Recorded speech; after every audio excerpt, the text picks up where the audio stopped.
The problem with conflict in the workplace is not that it happens, but that we have an incomplete paradigm about it.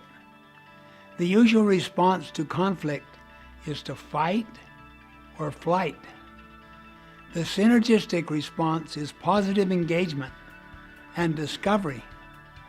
For example, an employee might speak to her boss about some stupid thing the company has been doing. The typical boss hears a complaint, but the synergistic boss hears an idea. He hears her out because he knows that she cares enough about the company to want to improve it.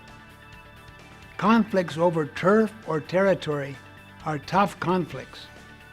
For example, someone from corporate headquarters shows up and says, "I'm here to help you." We might have a defensive response and say to ourselves, "Oh, great, they don't think I can do this job." But the synergistic response is to say, "Great, what can I learn from this person?"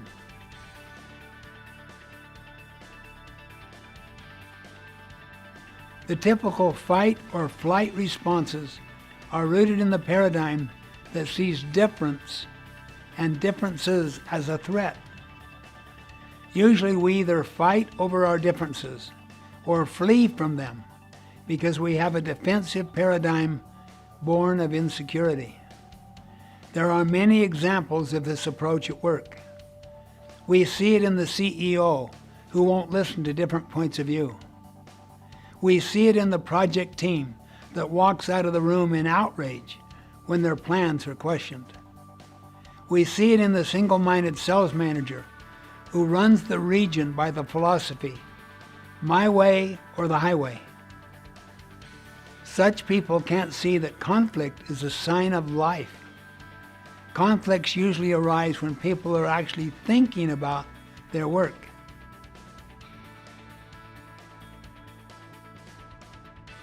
I believe that conflicting or diverse viewpoints are a gift.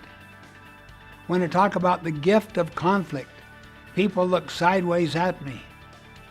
But what I mean is that thoughtful people will always differ from each other. And if they care enough to express their differences with passion, that's an offering that ought to be accepted eagerly.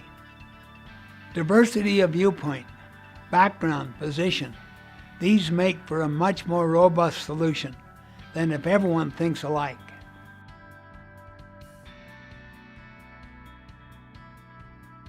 If I'm a third alternative thinker, I am fascinated, not threatened, by the gap between us. Nothing diffuses the negative energy of a conflict faster than to say, "You see things differently. I need to listen to you," and you mean it.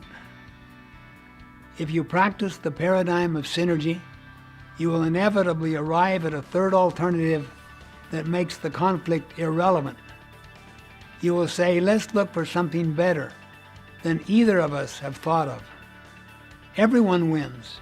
Everybody is energized. Often you won't even remember what the fight was about.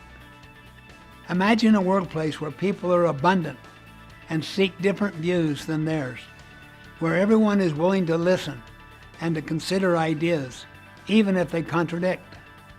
Imagine the trust and creative energy. This is entirely possible if people have a third alternative approach to work.